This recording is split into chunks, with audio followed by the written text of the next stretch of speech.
Hello everyone, I am back with another video. कैसे हो सारे? आई होप सारे अच्छे होंगे और मज़े में होंगे। तो आज मैं जो आपके साथ स्टोरी शेयर करने वाला हूँ वो मैंने हॉन्टिंग नाम के एक हॉरर शो से देखी है। तो ये जो शो था ये आज से 5-6 साल पहले डिस्कवरी चैनल पे आता था, जो कि थोड़ा डॉक्यूमेंट्री टाइप के फॉर्म में था। तो उस टाइम तो बहुत देखने में मज़ा आता था और काफ़ी डर भी लगता था देखने में। तो अभी मैं बैठा हुआ था घर पे ही, तो मेरे मतलब ऐसे यूट्यूब पे के सजेशन में आ गया, क्योंकि हो सकता है आजकल मैं थोड़ा ज़्यादा ये सब चीज़ देख रहा हूँ। तो मेरे सजेशन में यूट्यूब के सजेशन में आया, तो मैंने फिर वो निकाल करके देखा। तो काफ़ी पुरानी चीज़ें याद आ गई मेरे को। तो मैंने सोचा क्यों ना इसमें से जो बेस्ट स्टोरीज़ हैं वो आपके साथ शेयर की जाए। तो चलो, आज की उन्हीं में से एक स्टोरी होने वाली है। तो स्टार्ट करते हैं। Let's roll the intro.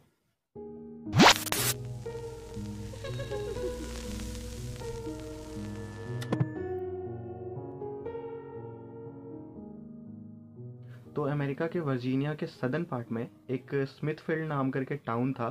तो वहाँ पे एक व्यक्ति रहा करता था, जिसका नाम डेविड बिसन था। तो उसने एक नया घर लेने का सोचा, जो कि थोड़ा सा टाउन से थोड़ा अंदर जा कर के जंगलों की साइड था। और तुम्हें पता ही है कि अगर अमेरिका के तुम टाउन वगैरह की बात कर रहे हो, तो वहाँ का एक घर से दूसरा घर काफ़ी दूरी पे होता है। और जो दूसरा घर वगैरह होता है तो वहाँ पे थोड़ा जंगल वगैरह चालू होता है। तो जो ये डेविड विसन नाम का व्यक्ति था, इसको थोड़ा शांति चाहिए था। तो इसने सोचा कि ये क्यों ना जाकर के एक साइड में घर ले और वहाँ पे आराम से रहे, थोड़ा शांति से रहे। तो 1986 में इसने वहाँ पे एक घर लिया। और वहाँ पे घर लेते ही कुछ टाइम के बाद इसने एक सैंडी नाम की लड़की से शादी कर ली। और ये लोग वहाँ पे बहुत आराम से रहने लगे। और ये जो डेविड विसन ने वहाँ पे घर लिया था, तो ये एक किसान फैमिली से इसने घर लिया था। और इन लोगों को कभी कोई वहाँ पे प्रॉब्लम नहीं आई और ये बहुत अच्छे से वहाँ पे रहते थे। बल्कि जो आसपास का माहौल था ये डेविड विशन को बहुत पसंद आता था। ऐसे ही इनका 2-3 साल वहाँ पे गुजर गया। तो इन लोगों ने एक बच्चा प्लान किया कि अब काफ़ी टाइम यहाँ पे रहते हुए हो चुके हैं, तो क्यों ना हम एक बच्चा करते हैं। और इसके बाद ही उनको एक बेटी हुई, जिसका नाम इन्होंने मार्की रखा, जो कि बहुत ही प्यारी बच्ची थी इनकी, जिसको ये लोग बहुत प्यार करते थे और बहुत देखभाल करके उसको रखते थे। और वापस से ये लोग बहुत अच्छे से रह रहे थे। लेकिन इन लोगों ने गौर करना शुरू किया कि मार्की जैसे जैसे बड़ी होती जा रही है, वो थोड़ा डर में रहने लग रही है। मतलब वो हमेशा डरी डरी सी रहने लग रही है। और अपने रूम में ज़्यादातर वो सोना नहीं चाहती है। मतलब हर रात को वो आकर के बाहर ड्राइंग रूम में जो सोफ़ा लगा हुआ रहता है वो उस पर सो जाती है। और इसको हमेशा मतलब एक इसका कहना होता है अपने मम्मी पापा से कि इसके रूम में एक बच्ची की आत्मा हमेशा इसको दिखती रहती है। और एक बड़े बुजुर्ग टाइप की, जिसके हाथ में एक वो होता है ना, फरसा टाइप का, जिससे घास वगैरह काटते हैं, वो लेकर के ये हमेशा मतलब कहती है रहती है कि इसके रूम में एक उस तरह का व्यक्ति और एक बच्ची जो कि इसको हमेशा दिखती है उसके रूम में। और ये उससे काफ़ी डर जाती है। तो सैंडी और डेविड को ऐसा लगता है कि इनकी बच्ची अब बड़ी हो रही है, तो इनका थोड़ा अटेंशन उससे कम होता जा रहा है। तो हो सकता है कि मार्की उनके अटेंशन के लिए ऐसा कर रही हो और ऐसा बोल रही हो। तो इन लोगों ने उतना ध्यान नहीं दिया, बल्कि हालांकि ये लोग अपनी बच्ची से बहुत प्यार करते थे और उसका बहुत ख्याल रखते थे। लेकिन उनको ऐसा लगता था कि ये अब बड़ी हो रही है और ये थोड़ा सा अटेंशन चाहती है, इस चक्कर में ये आकर के ऐसा ऐसा बोलती है। इसलिए ये हमेशा उसको ये कह देते कि ये तुम्हारे मन का वहम है और भूत वूत ऐसा कुछ नहीं होता, तुम जाकर के अपने रूम में सोया करो, ऐसे यहाँ तुम काउच पे सो जाती हो। तो वो तुम्हारी मम्मी को और मुझे बिल्कुल भी पसंद नहीं आता है। हम इस बारे में कितनी बार बात कर चुके हैं। तुम्हारा यहाँ सोना मॉम और मुझे बिल्कुल पसंद नहीं। तुम्हारे कमरे में बेड है, उस पर सोया करो। तो इसको काफ़ी बुरा लगता है कि इसके पेरेंट्स मतलब इसके ऊपर विश्वास नहीं कर रहे हैं, ये जो बोल रही है उन पे भरोसा नहीं कर रहे हैं। तो इसको काफ़ी इन सब चीज़ों का मतलब होता है ना कि अब बच्ची है यार, उसे बुरा भी लगेगा।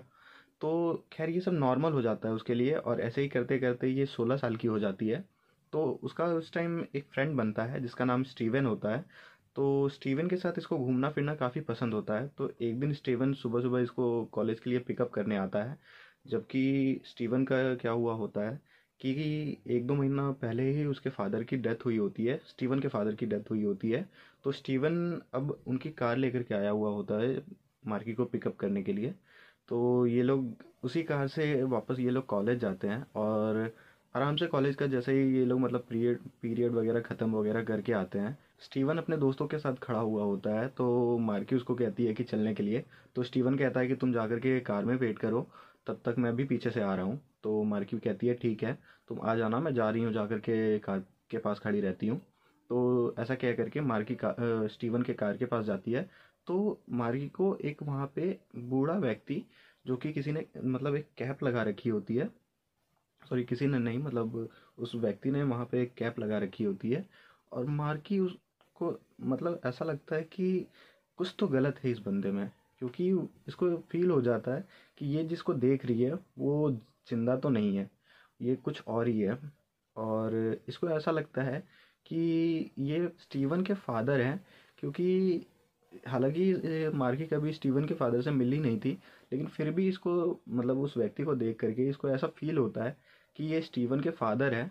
और इतने में स्टीवन पीछे से आकर के मार्की को पीछे से पकड़ता है, तो मार्की डर जाती है और पीछे मुड़ के देखती है, तो देखती है कि स्टीवन है। तो उस टाइम तो स्टीवन को वो कुछ नहीं कहती है और ये लोग वहाँ से निकल जाते हैं घर के लिए।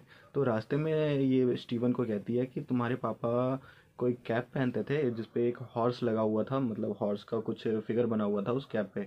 तो स्टीवन वहाँ पे चौंक जाता है कि इसको कैसे पता, ये कभी मिली भी नहीं है मेरे फादर से, फिर इसको कैसे पता वो चीज़। तो मार्की उसको कहती है कि मैंने अभी तुम्हारे वहाँ पे कॉलेज में, जहाँ पे तुम्हारी कार रखी हुई थी, जब मैं वहाँ पे गई तो वहाँ पे मुझे एक व्यक्ति दिखा, जो कि मुझे ऐसा फील हो रहा था कि वो तुम्हारे फादर है और वो बस देखने आए हैं कि तुम ठीक हो या नहीं। तो ये सब कहते हुए मार्गी को ऐसा लगता है कि हो सकता है स्टीवन इन सब चीज़ों पे यकीन ना करे, पर स्टीवन इन सब चीज़ों पे यकीन करता है और मार्गी को कहता है कि मुझे खुशी है कि मेरे फादर मेरे लिए अभी भी मेरे मतलब आसपास हैं। तो मार्गी को ये सुन के अच्छा लगता है कि जब इसके पेरेंट्स इस चीज़ पे यकीन नहीं कर रहे इस पे, और जबकि ये 16 साल से उनको समझाती आ रही है कि इसके साथ कुछ अजीब है, ये इन सब चीज़ों को फील कर सकती है और देख सकती है, लेकिन कोई इस पे यकीन नहीं कर रहा था। लेकिन ये जो स्टीवन था ये इस पे यकीन कर रहा था, तो इसको काफ़ी अच्छा लगता है। तो उसी दिन क्या होता है कि ये वापस अपने घर जाती है, तो घर जाते ही इसको पता चलता है कि इसके मम्मी पापा कहीं बाहर गए हुए हैं, जिस वजह से ये आज घर पे अकेली है। तो ये अपने घर पे अकेले रहने से काफ़ी डर जाती है, मतलब ये शुरू से इसके साथ ऐसा ही था कि ये अपने घर पे कभी अकेला नहीं रहना चाहती थी। और कभी भी जैसे इसकी फैमिली कहीं बाहर जाती थी तो ये अपने किसी ना किसी फ्रेंड को अपने घर पे बुला लेती थी। तो आज भी ये अपने फ्रेंड को मैसेज करती है, पर काफ़ी लेट हो जाने की वजह से इसका कोई फ्रेंड वहाँ पे नहीं आ पाता है, और इस वजह से ये थोड़ा डर जाती है और अपसेट होकर के अपने काउच पे बैठ जाती है और टीवी ऑन करके टीवी देखने लगती है। तो इसके बगल में इसका डॉल रखा हुआ था, टेडी बियर रखा हुआ था। तो ये ऐसे ही मतलब होता है ना कि थोड़ा गुस्से में आकर के उस टेडी बियर को उठा करके साइड फेंक देती है। तो कुछ टाइम के बाद जब ये उधर मुड़ती है, मतलब इसको ऐसा फील होता है कि इसने जहाँ पे अभी टेडी बियर फेंका था वो टेडी बियर वहाँ पे नहीं है, और ये जैसे ही उधर घूमती है तो इसको सच में वहाँ पे उसका टेडी बियर नहीं दिखता है। तो ये पहले उतना ध्यान नहीं देती है और ये वापस से टीवी पे फोकस करना चाहती है। तो अब इसको बहुत ही स्ट्रांगली प्रेजेंस किसी की फील होने लगती है। इसको ऐसा फील होने लगता है कि एक छोटा बच्चा है जो कि उस घर में अभी है और इधर उधर दौड़ रहा है और हंसते हुए दौड़ रहा है, मतलब एक छोटी सी बच्ची है। तो ये बहुत डर जाती है और ये उठ करके चारों तरफ देखने लगती है कि आखिर ये आवाज़ आ कहाँ से रही है। और इसको ऐसा फील हो रहा होता है कि वो जो भी बच्ची है वो इसके साथ हाइड एंड सीक खेलना चाह रही है, मतलब वो खेल रही है इसके साथ। और ये जिधर जिधर जाए ये आवाज़ कभी ड्राइंग रूम से आने लग जाए, कभी किचन से आने लग जाए, कभी हॉल से आने लग जाए। तो ये बहुत डर जाती है उस दिन, और इतने में ये काफ़ी मतलब इधर उधर डर ही रही होती है कि इतने में इसकी मम्मी पीछे से आ जाती है। तो ये अपनी मम्मी को कहना चाहती है कि अभी इसके साथ क्या क्या हो रहा था, पर ये कह नहीं सकती है क्योंकि इसके साथ इसकी मम्मी पापा इसके ऊपर विश्वास नहीं करते। फिर भी ये अपनी मम्मी को कहती है कि ये वापस से चीज़ें इसके साथ होना स्टार्ट हो गई है, और अब जो हो रही है वो थोड़ा हाई लेवल पे हो रही है, मतलब पहले थोड़ा थोड़ा होता था जो चीज़, वो इसके साथ बहुत स्ट्रांगली हो रहा है और बहुत ज़्यादा होने लगा है। तो फिर से वही चीज़ होता है कि इसकी मम्मी फिर से इसके ऊपर यकीन नहीं करती है। तो इससे ये फिर से मार्की को बहुत बुरा लगता है और ये काफ़ी अपसेट हो जाती है। फिर ऐसे ही करते फिर 2-4 दिन निकल जाता है। लेकिन इस बार क्या हो रहा था कि इसके घर में मम्मी पापा इसको लेकर के काफ़ी ज़्यादा चिंता में आ गए थे कि मार्की अब 16 साल की हो गई है और अभी भी ये, सॉरी गाड़ी पार हो रही थी, तो इसके मम्मी पापा को थोड़ा डर लगने लग जाता है कि मतलब मार्की 15-16 साल की हो चुकी है और अभी भी ये उन्हीं सब चीज़ों में मतलब उलझी हुई है। सॉरी मैं बताना भूल गया कि बीच में मार्की को हमेशा एक ड्रीम आता रहता है, हमेशा वो ड्रीम मतलब उसको बचपन से ही आता रहता है कि एक छोटी सी बच्ची है जो कि एक इसके जो घर से बाहर वाला गार्डन है, तो उसमें एक बच्ची है छोटी सी जो कि वहाँ पे खेल रही है। और ये बहुत पुराना मतलब 18 सेंचुरी की कोई बच्ची है जो कि खेल रही है उस गार्डन में, जिसने एक फ्रॉक पहना हुआ है वाइट, और उसके हाथ में एक खिलौना है। और एक वहीं पे एक आदमी है जो कि साइड में वो घास को काट रहा है उसी दराती से, और उसके साथ एक घोड़ा भी बंधा हुआ है। तो ये सब चीज़ इसको एक ड्रीम आता था। तो उस दिन क्या हुआ कि इसने देखा कि इसके घर में ये सब चीज़ें काफ़ी इसके मम्मी पापा फिक्र कर रहे हैं। तो ये उससे थोड़ा परेशान हो गई और ये जाकर के बाहर उसी गार्डन में जाकर के लेट गई वहीं पे ज़मीन में ही, घास के ऊपर। तो इतने में क्या हुआ कि इसने जैसे ही वहाँ पे लेटा, तो जो चीज़ इसको पहले थोड़ा थोड़ा सिर्फ ब्लरी सा इसको दिखता था ड्रीम में कि सिर्फ एक बच्ची है और उसने वाइट कुछ पहना हुआ है, जो कि थोड़ा थोड़ा पहले इसको ड्रीम में हमेशा ब्लरी सा होता था, मतलब थोड़ा धुंधला सा दिखता था।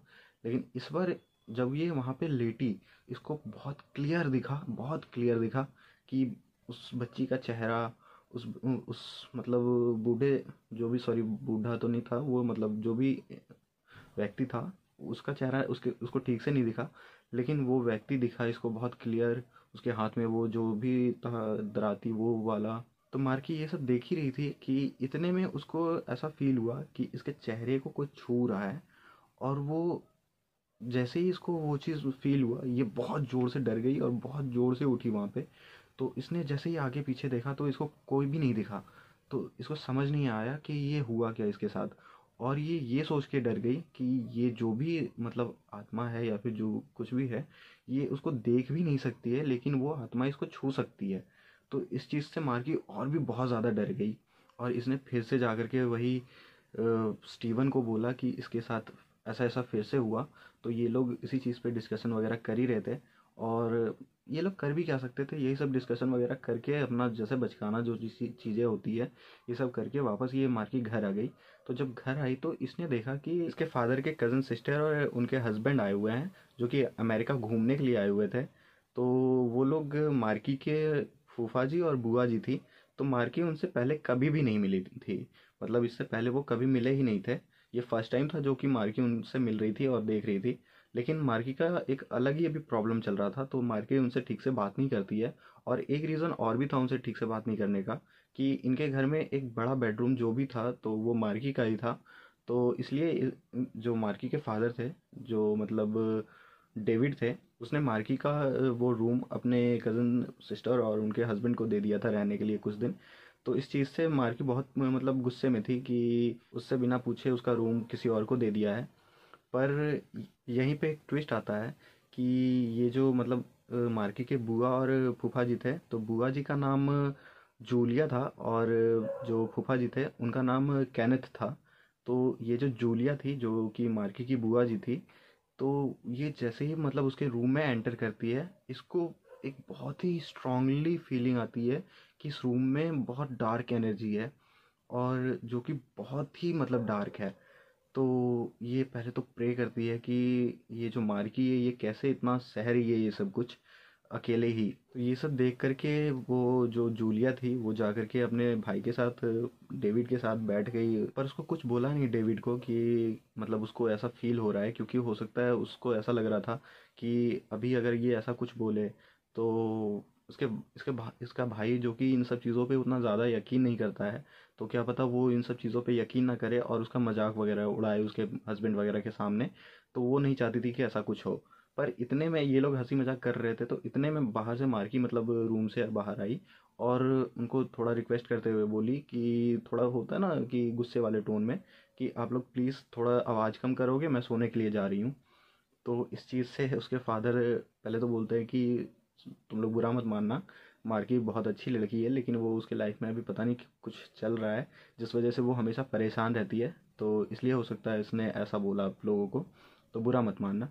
तो जूलिया कहती है कि नहीं नहीं, मार्की एक बहुत ही अच्छी लड़की है, और मार्की जो चीज़ कह रही है तुमसे आज तक जो भी कहते आ रही है वो सच है, और उसके रूम में ऐसा कुछ है। उसके रूम में ही नहीं बल्कि तुम्हारे घर में ही ऐसा कुछ है। तो डेविड पहले चौंक जाता है कि ये क्या कह रही है, मतलब इसकी कज़न सिस्टर कह क्या रही है। तो वो कहता है तुम कह क्या रही हो, और जो डेविड की वाइफ थी वो भी उससे पूछती है कि मतलब हम समझे नहीं कि तुम कहना क्या चाह रही हो।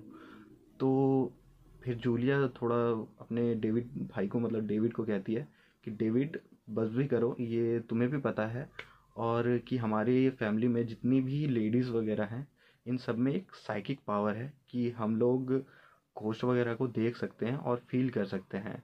पर डेविड इन सब चीज़ों पे पहले शुरू से ही इतना यकीन नहीं करता था और सीरियसली नहीं लेता था, यकीन करता था पर सीरियसली कभी भी नहीं लेता था। पर इसको ये नहीं पता था कि ये इसकी बेटी के साथ भी होगा। तो जूलिया कहती है कि तुम्हें पता है तुम्हारी मम्मी के पास भी ये पावर थी, मेरे पास भी ये पावर है और हमारी जितनी भी जनरेशन से चलती आ रही है सबके पास ये पावर है, तो तुम कैसे इसको नज़रअंदाज कर सकते हो। तो डेविड कहता है कि माफ़ करना, मैं मतलब इस चीज़ को कभी इस चीज़ में इस वे में सोचा ही नहीं कि मेरी बेटी इन सब चीज़ों से सफ़र कर रही थी और मैंने कभी उस पर यकीन नहीं किया। पर अब तुम जो कह रही हो तो हाँ, हमारे में ऐसा है, तो मैं जाकर के अभी उससे बात करूँगा। तो उसके फादर उसी टाइम में जाकर के फिर मार्की से बात करते हैं और मार्की से समझते हैं कि आखिर उसके साथ मतलब इस बार जो भी वो सुन रहे थे बहुत सीरियसली सुन रहे थे कि मार्की क्या क्या उसको उनको मतलब कह रही है। तो जितना भी उन्होंने सुना वो थोड़ा होता है ना कि अब फादर हैं, इतना टाइम तो चलो दूर आए दुरुस्त आए, तो इतना टाइम तो उन्होंने ध्यान नहीं दिया। लेकिन जैसे ही उन्होंने ध्यान दिया तो उनमें एक चीज़ अच्छा था कि उन्होंने तुरंत ही एक पैरानॉर्मल इन्वेस्टिगेशन वालों को बुला लिया। मतलब उस दिन नहीं आए क्योंकि अब जाहिर सी बात है तो मतलब तुरंत बुलाओगे तो तुरंत थोड़ी ना आ जाएंगे। तो उसके नेक्स्ट डे को ही उसकी पूरी टीम मतलब वहाँ पे आ गई और वो जो पैरानॉर्मल इन्वेस्टिगेशन वाले थे उनमें मतलब 5 मेंबर का टीम था, जिसमें से 2 लेडीज़ थी और 3 जेंट्स थे। तो जिसमें से एक स्कॉट था जो कि उनका इन्वेस्टिगेट करता था, सबूत वगैरह जुटाता था। और उसमें ये 2 लेडीज़ जो थी उसमें से एक सैरी थी और एक सारा था, सारा थी। तो जो सैरी थी उनकी मेन साइकिक मतलब प्रोफेशनल साइकिक होती है, वो थी साइकिक मतलब वो होते हैं जो कि वो भूत वगैरह देख सकते हैं, जो कि ये मार्की भी उसी की थी लेकिन प्रोफेशनल नहीं थे। लेकिन ये जो सैरी थी वो प्रोफेशनल तौर पे थी, इन्वेस्टिगेशन वाली थी। और उसके साथ सारा जो थी वो अभी लर्निंग फेज में थी। और बाकी जो 2 और उनके साथ आए थे तो वो लोग कैमरा वगैरह का वर्क करते थे वहाँ पे। तो सैरी जैसे ही वहाँ पे पहुँची तो सैरी और सारा जो थे इन लोगों को बहुत ही वहाँ पे डार्क मतलब एक एनर्जी महसूस हुई। तो इन लोगों ने वहाँ पे ज़्यादा उनसे बात बात भी नहीं की और सीधा अपने काम पे लग गए। और सबसे पहले ये जो सारा थी इसने बोला कि मैं जा कर के उस रूम को देखती हूँ कि उस रूम में क्या है। और सैरी वहाँ पे घूम करके आसपास देखने लगी कि आखिर बात क्या है। तो इतने में क्या हुआ कि बहुत ज़ोर से सारा की चिल्लाने की आवाज़ इनको आई। तो ये लोग वहाँ पे दौड़ करके गए कि आखिर क्या हो गया, मतलब हुआ क्या। तो ये लोग जैसे ही देखे तो देखा कि सारा वहाँ पे नीचे गिरी हुई है और ये लोग उसको बाहर लेकर के आए। तो सारा से पूछा कि आखिर मतलब तुम गिरी हुई थी क्या हुआ। तो सारा ने बताया कि यहाँ पे बहुत बहुत ज़्यादा डार्क एनर्जी है और मुझे एक बच्ची की मतलब रूह यहाँ पे फील हो रही है और एक उसके फादर हैं जो कि बहुत ही पेन में है। तो इतने में फिर सैरी से पूछा गया स्कॉट के द्वारा कि तुम्हें कुछ फील हुआ क्या। तो स्कॉट ने बोला, स्कॉट जाकर के वही फील्ड में घूम रही थी। तो स्कॉट ने फिर बोला कि हाँ, मुझे पूरा यहाँ के बारे में पता चल चुका है कि यहाँ पे क्या क्या हुआ था। फिर जाकर के सैरी ने वहाँ के पूरे मतलब राज खोले कि यहाँ पे क्या क्या हुआ था। तो देखो ये बात थी 18 सेंचुरी की कि वहाँ पे एक मतलब फादर और उसकी एक 3-4 साल की बेटी रहती थी, जो कि ये लोग भी बहुत ही आराम से बहुत प्यार से एक दूसरे के साथ रहते थे। और ये जो फादर था ये अपनी बेटी को बहुत प्यार करता था। तो इनका ये जो घर अभी बना हुआ है तो ये वही घर है, लेकिन उस टाइम थोड़ा छोटा हुआ करता था। और इसके सामने ये जो पूरा फील्ड था तो यहाँ पे बहुत घास हुआ करता था। तो इसके फादर वहाँ पे होता है ना, सुबह पुआल वगैरह काटते थे, पुआल वगैरह काट करके जमा करते थे घोड़ों के लिए। तो एक दिन ऐसे ही वो जो फादर थे वो वहाँ पुआल काट रहे थे, मतलब वो घास काट रहे थे और अपनी उसकी बेटी बाहर निकल करके वहाँ पे खेल रही थी। और इन लोगों ने वहाँ पे अपना जो घोड़ा इनका था इसको बाहर ही ऐसे ही खुला मतलब बांध के रखा था, पर वो ठीक से नहीं बांधा था। अचानक से ये जो हॉर्स था, घोड़ा था, ये अपनी उससे गुस्से में था उस दिन काफ़ी और ये उससे खुल गया और ये जाकर के उस बच्ची को चल दिया। तो जिस वजह से वो जो बच्ची थी अपने फादर के हाथ में ही दम तोड़ दी, मतलब गोदी में ही दम तोड़ दी। जिस वजह से इसके फादर बहुत पेन में आ गए और इन्होंने खुद का मतलब वो नस वगैरह काट करके जो भी है वो काट करके उनकी भी वहाँ पे डेथ हो गई। तो इस वजह से क्या हुआ कि इन दोनों की वहाँ पे आत्मा स्टक हो गई, और वो तब से आत्मा उनकी वहाँ पे स्टक थी। तो हालांकि इनके मतलब वो जो फादर था, तो उसकी आत्मा दूसरी तरफ जाने के लिए तैयार थी, मतलब जो भी होता है हेवन वगैरह में जाने के लिए तैयार थी। पर ये जो छोटी बच्ची थी, इसकी आत्मा उस तरफ नहीं जा पा रही थी, क्योंकि वो कहना होता है कि जब दूसरी तरफ जा रहे होते हैं तो एक वाइट पर मतलब वाइट लाइट होता है, उसके थ्रू होकर के जाना होता है। तो वो बच्ची उससे उस लाइट से डरती थी, इसलिए वो उसकी आत्मा उस तरफ जा नहीं पा रही थी। तो डेविड वगैरह ने जब ये सब सुना तो डेविड ने पूछा कि अब कैसे क्या किया जाए। तो सैरी ने बोला कि हमें उस बच्ची को बस समझाना होगा कि वो उसके फादर उस तरफ वेट कर रहे हैं, और वो जो परछाई से वो मतलब लाइट से डर रही है, तो उससे डरने की ज़रूरत नहीं है। वो आराम से उधर चली जाए तो उसके फादर को भी मुक्ति मिल जाएगी और इसको भी मुक्ति मिल जाएगी। तो इन लोगों ने फिर बोला, डेविड ने बोला ठीक है तो करो ये। फिर वहाँ पे वो सैरी ने रिचुअल स्टार्ट किया और उस बच्ची को समझाया कि तुम्हारे फादर उस तरफ वेट कर रहे हैं और तुम्हें डरने की ज़रूरत नहीं है उस लाइट से, बल्कि उस लाइट के थ्रू ही तुम उधर जा सकती हो। तो बच्ची को समझाने के बाद वो समझ गई। उसके बाद उसके फादर वहाँ पे आ करके उस बच्ची को अपने साथ अपनी तरफ ले गए, जो भी साइड है मतलब आफ्टर लाइफ में। तो बस, तो मेरे को तो काफ़ी अच्छा लगा कि वो छोटी बच्ची मतलब उस तरफ चली गई, मतलब उसको शांति वांति मिल गया। तो बस यही था आज का स्टोरी। आई होप आपको पसंद आया होगा। अगर आप लोगों को पसंद आया है, अच्छा एक चीज़ कि आप लोग चाहे तो ये आप लोग सीधा जा कर के हॉन्टिंग नाम करके आप लोगों को बस सर्च मारना है यूट्यूब पे। आप लोग सीधा जा कर के ये पूरा शो देख सकते हो, 1 या 1.5 घंटे का, 1 घंटे के आसपास का है। तो हालांकि वहाँ पे क्वालिटी उतनी अच्छी नहीं है, लेकिन फिर भी आप लोग चाहो तो देख सकते हो। होगा तो मैं डिस्क्रिप्शन में लिंक दे दूंगा, तो वहाँ से भी आप लोग जा सकते हो। तो ठीक है, यही थी आज की स्टोरी। आई होप आप लोगों को पसंद आई होगी। अगर पसंद आई है तो लाइक शेयर कर देना, शेयर प्लीज़ कर देना। और ज़्यादा अच्छी लगी होगी तो सब्सक्राइब वगैरह कर देना। बाकी मिलते हैं नेक्स्ट वीडियो में, तब तक के लिए बाय।